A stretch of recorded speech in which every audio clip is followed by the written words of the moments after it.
What is up, everybody? Spidey here, and as always, I hope you're having a marvelous day. Sit back and relax as we've got an interview with Upper Deck, something that we've been looking forward to on this channel for a long time.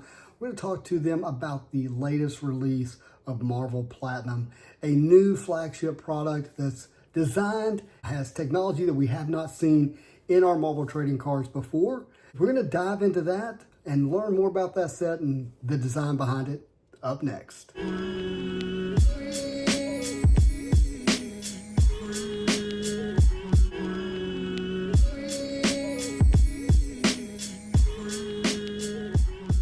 Hey guys, how's it going? It's going well. It's going well. Yep, doing great. Thank you.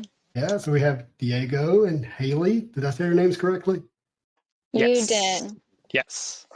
Perfect. Well, it's really nice to have you guys here on the channel. I know I'm really excited. I've been looking forward to not introducing the channel. The people who watched Upper Deck, they obviously know you, but there's just something special about putting faces and names and kind of hearing it as opposed to reading it or even listening to it. So I think that's really special. So thank you for that. Yeah, thank you for having us. We're kind of getting this push to kind of put our faces out there, so I think it's time. Definitely. Awesome. We're both to be here. Well, thank you. Look, Hayley, why don't we start with you? You want to do a quick introduction? Let us know who you are and what you do at Upper Deck. Sure. So as you said, my name's Hayley. I'm a brand manager here at Upper Deck, and I primarily work on the Marvel publishing products. I come from a background in entertainment in the theme park space and did a lot of work on character building and development in theme parks. So it's kind of just translated into the trading card space. Well, that's really cool. I actually have a 17-year-old daughter who actually makes money dressing up as a princess and goes to, little kids' parties and sings, and she stays in character. She's a tremendous actress, and it's paying her quite well, actually. It's pretty fun. But she's doing Disney characters. That's amazing. That's amazing. Very cool.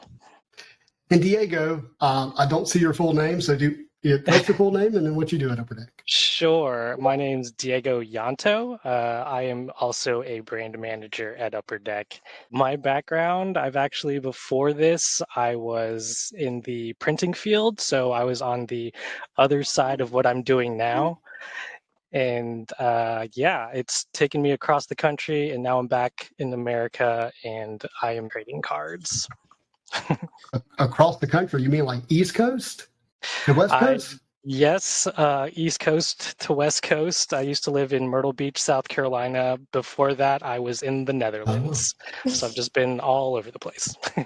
Thank you for both being here on the channel. Today, as of this recording for this interview, it is March 12th. Tomorrow is March 13th. It is the release date for a new brand and a new product for Marvel. Maybe not for Upper Deck, but for Marvel Platinum. Did you guys work on that product? I did. I helped definitely get this one towards the finish line. Yeah, and sorry, just to touch base again, I actually work on the cinematic side of the Marvel trading cards at Upper Deck. So this is more of Hayley's baby for sure. Okay, well, we'll get to some cinematic stuff later. You got a new release coming up. I think Doctor Strange. We'll talk about that. Yeah, you are right. So Hayley, when it comes to Marvel Platinum, what are you expecting from, us Marvel collectors, the everyday fan, so to speak? What do you think we're going to be most excited about when it comes to that product?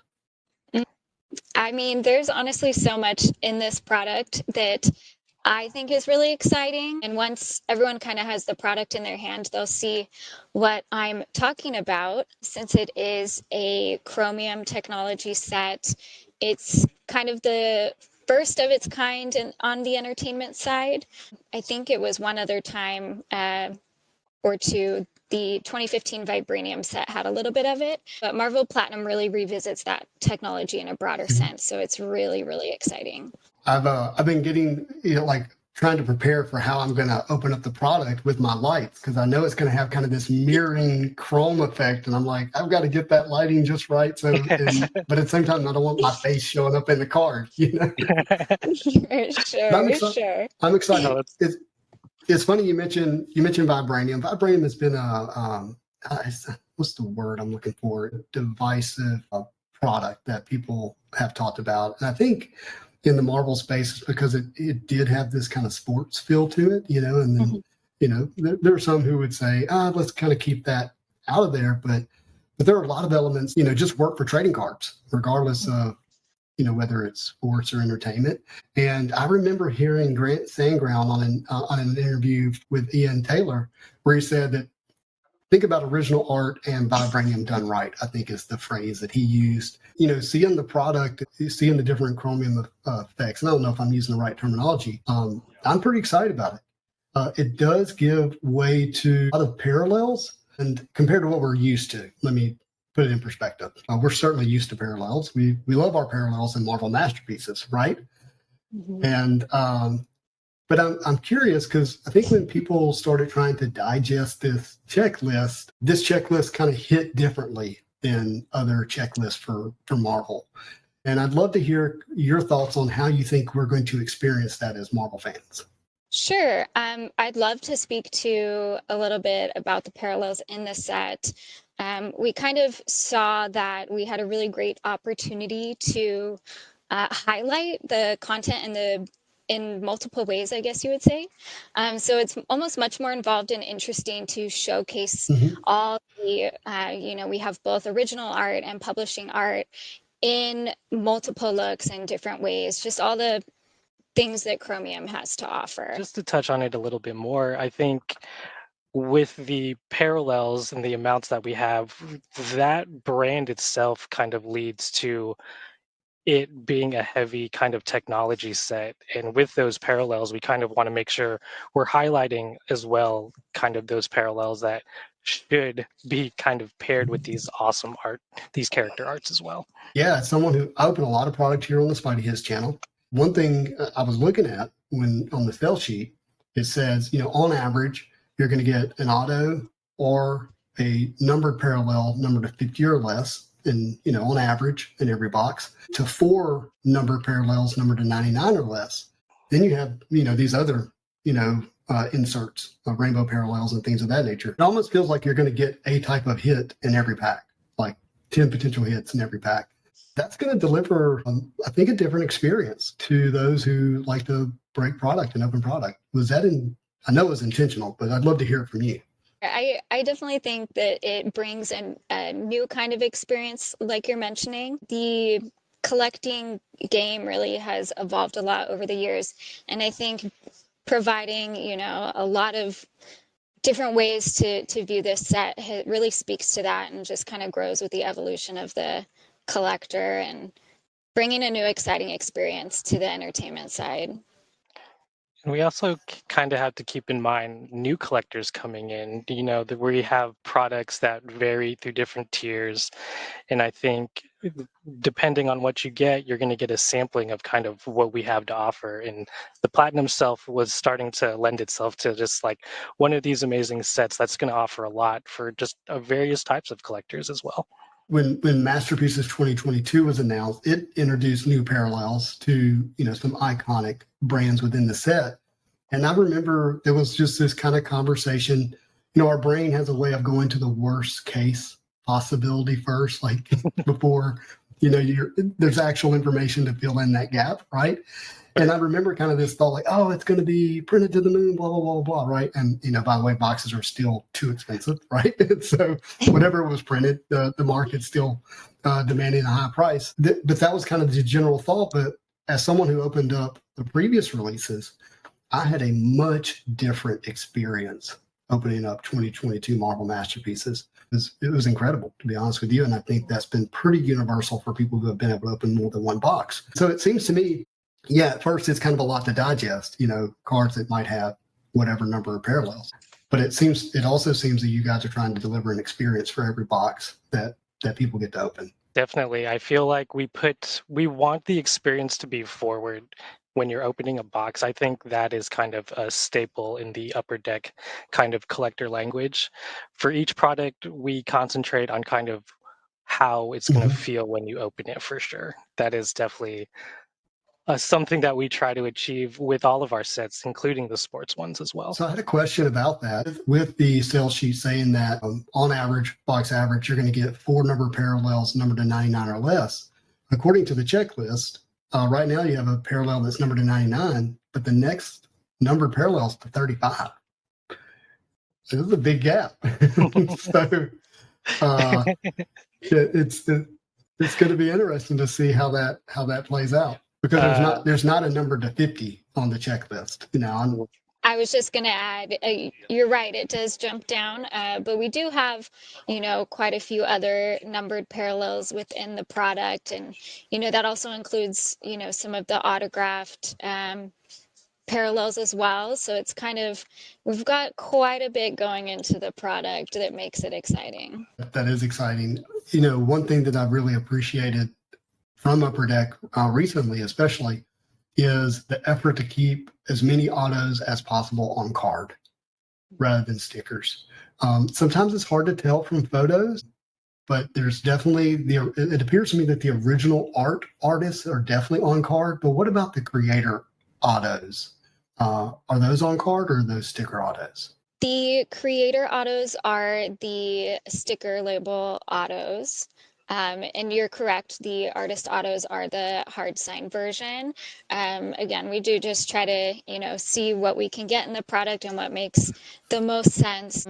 But we have some really great creator art variants in the product as well. And I'm really excited for people to open those up too. So when you say creator art variants, are you saying that it's going to be on the checklist as kind of the same character, but it's going to be a different art from a different artist? And is it going to be like a more rare chase?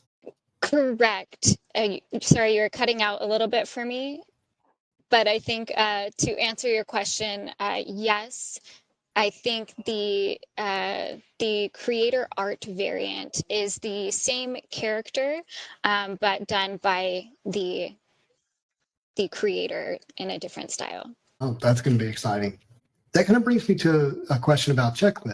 The checklist was released, I don't know, a couple of weeks ago, but sometimes the cards come out and the checklist and the cards don't match up. Do y'all ever go back and update the checklist and put it back out, or what's kind of going on there, you think? Great question. At times, we have various kind of points in our production cycle. So sometimes if we're not at a certain point, we'll have a different checklist than what we have in kind of near the ending point or the release date. So we do try to be proactive about correcting that as much as possible. But sometimes things will slip through the cracks. But it's usually a lot that we have to kind of concentrate on. We're definitely aware if we're kind of missing out on something along the lines as well. Would you advise collectors to maybe after the release, maybe reach out through customer service and say, hey, do you have an updated checklist that's been revised, and maybe get a copy? I think that's a fair ask. That shouldn't be something that's hard on our end, because we do keep these up to date. And, by the time it releases and reaches that endpoint, even sometimes afterwards, we kind of make sure that we're stapled in. But if the fans and collectors want to kind of let us know that we're not kind of holding it up properly, I think it's okay to let us know every now and then. Well, we use those checklists to build, what our chase is, what we're looking for. It kind of, we build in our own Excel spreadsheet, right? And we're like, hey, I got to fill this gap. And then if the information, changes, then the gap, is wrong, and then you want to correct that. So I think that would be a great thing. When it comes to the original art, what was the process like in selecting the artists that you did for Platinum? And I want you to know kind of what's behind that question. It feels like Platinum is a product that you guys might want to be a staple moving forward. You haven't said that, but I'd love to get you to respond to that. But it feels that way with the effort and intentionality that you put into the product, which means the first iteration of it's really important. So what went behind selecting the artists that you did for the original art, and then parlay that into the creators that you did for the comic art, the non-original art? Yeah. So with a product like this, Marvel Platinum, we wanted to sit kind of high in the tier levels, where our cards are chromium, the technology is high. So we want to make sure that the artists that we're kind of matching with them kind of hit that same tier level, right? So the art team themselves, they've kind of fielded multiple artists that we then clear through Marvel. And then we also keep track of kind of their art style, their art quality. Even we keep track of kind of the art or characters that they like to draw or kind of are drawn attached to, you know? So once we get a Mhm. checklist from like a coordinator on our side, we send that over to the art team. They kind of fulfill this kind of wish list for us. So they try to make sure that they're hitting all these Mhm. criteria. We pick the best, and you know, a lot of these artists are kind of the greats in this set specifically. I think we're trying to highlight that as much as possible. I don't know if you've noticed, but the sketch cards themselves are titled Marvel Greats. So that should be a little hint for everyone. Oh, I will tell you, the sketch cards are yeah, they're a huge topic of conversation. You know, when you look at a set that has original art, um, and you know, a lot of us are sketch card collectors. We enjoy those as well. They can be one of the bigger hits for us, right? And then you see only 7 names listed, and they're wonderful names. Bill Sienkiewicz, Ron Leon, Miles Wool. Oh, I can't remember the lady's name. We got Susie Vilches, I think. Yeah. And then you look at that list of names and like, oh, only 7 artists. This is going to be a tough card to hit. And yeah, you know, Could be. Bill Sienkiewicz, he published his sketch cards in his book. And Yeah. so, and you can see he published nine cards that appear to be loaded into the packs and 1 AP. It kind of gives you an idea that there's maybe not a lot of these, right? And I don't know if you guys are willing to speak to how much you think is in the product, but it doesn't feel like a lot. I would say that you've hit it right on the nose in the sense of we definitely made this be a bigger chase in the set, and there's quite a few less than you would normally anticipate. Yeah. Well, whoever hits one, you know, it's going to be a fun moment for them for sure. I have to connect this thought. Another thing I've noticed is there appears to be a number of big hits in blaster products, like number to 10 cards and things of that nature. The sketches are just in hobby, though, right? I hope that's Correct. the case. Correct. The Marvel Great sketch cards are packed out in hobby and will be on e-pack as well. That's good to hear. There's not enough to go around already. Yeah, so I guess get your sites ready. Outside of, because we're talking about sketch cards, let's set those to the side. What new type of insert or design are you guys most excited about in Platinum? I really like Platinum Duos. Do you see that on your checklist? I do. What I really liked about the Platinum Duos, from what I can see on the checklist, is that whoever is behind the decision of who is on those together, they understand their comics pretty well. And just to be, you know, frank, that has not always been the case, right? It appears that there's for lack of a better word here, a brain trust that's working together on this that does have a depth of comic knowledge that is richer, more up to date, and has the lore down better than at some point in the past, whenever that was. Sure. Something I really appreciate about really all the products that we work on is just the team effort that goes into it. Our content coordinators and managers really want to do each and every product justice and do their due diligence as best they can. So I can agree with you on the back end efforts. Yeah, you're pretty spot on. We have someone here that we hold in high regards to his knowledge of Marvel and DC. So it's just very impressive when he builds a checklist because he builds it to a point where he wants to include things that everyone wants, not just himself, but like what fans of the product, fans of Marvel want. And he's so tapped in because I'll be honest, I carpool with him and he can go ad nauseum about comics, and it is great. I don't know who he is, but tell him that we can, you know, just from a checklist standpoint, we can feel him You Yeah, know, his comic brain is leaking into the set, and I really appreciate that. he will highly appreciate that actually, because he puts a lot of hard work It into mean, it. it means a lot to a number of us who are buying hobby product, right? Hobby product is not widely available, and it can be pricey and so that it puts a lot of us in that 35 to 45 range, right? And that means we were looking at these trading cards in the 90s. And a number of us, this was our version of a comic book. We learned about our characters from the card. And so if the card deviates from what's true in the comic, then it's misinformation, right? And Oh, it's yeah. misinforming.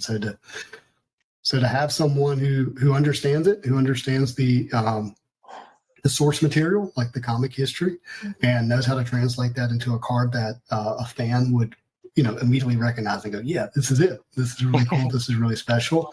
And then for you to do it from an artist standpoint, to what you said earlier, for Bill Sienkiewicz to do the original art that appears for Magic and Elektra, and those are characters that he's worked on in the comics in a significant way. That's really special. Yeah, and with that said, we tried to highlight people like that from the industry as much as we could, because this is a special set for sure. I have some Mhm. cards here that I'm kind of looking at, and they're very eye-catching. It's kind of hard to Oh not man. look at them. But just talking about Yeah. kind of cards that we think are cool, I think for me, this teal wave right here is this is getting something special going on. Our foiling has Oh, been there's a lot great. going on in there. Yeah, it's got a That little is nice fantastic. Heimdall. So that's one of the teal Yeah. waves. I But know yeah. we both have a Now, couple cards in front of us here. oh, I want to see. Show me. Since we were talking about the retail blaster box, I made sure to get these geared up. So I actually really love this. Oh, Is cool. the blue Surge parallel Uh-oh. that is Silver Surfer. exclusive. Yes, this is Silver Oh, Surfer. is that Silver Surfer? It is. Wow. Wait a So minute. this is Okay. the I parallel that haven't is seen that exclusive art. to Hobby. This one? Okay, hold on. So not that the art is exclusive to Hobby, but the blue parallel is exclusive to Hobby. The art is not exclusive, but the parallel is exclusive. I have a couple others here. So Because this I've is seen Surfer art, but I haven't seen that Surfer art. so this is the original art piece in this set, and then I also have a couple others here. I'll give you Oh, one very more. cool. Sure. And then this Yeah. one is Oh, one of the publishing. We've got Spider Girl here. oh, that looks so good. What a great image of Spider Girl. Absolutely. We're really, really happy with how these turned out, and I just can't wait for these to get into collectors' hands. Don't happen to have Spider-Man laying around, do you? You know, this is the Spidey's Oh, channel. I might Just have one. kind of perusing Oh, through our cards wow. here. Look at that. Oh, that is great. Wow. Nice pull.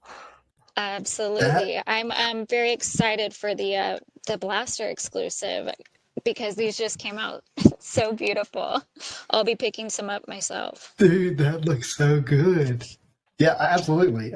So for me, I'm not a master set collector. I mean, I have Mhm. my kind of base binder sets that I really enjoy, to have an example of the art. But, from a true master set collector, what would you say to those type of collectors when it comes to a set that I think really feels like it lends to the character collector, because you have so much to go after for each individual character. So now I got to get some retail blaster boxes, right, to fill in my binder sheets for Spider-Man.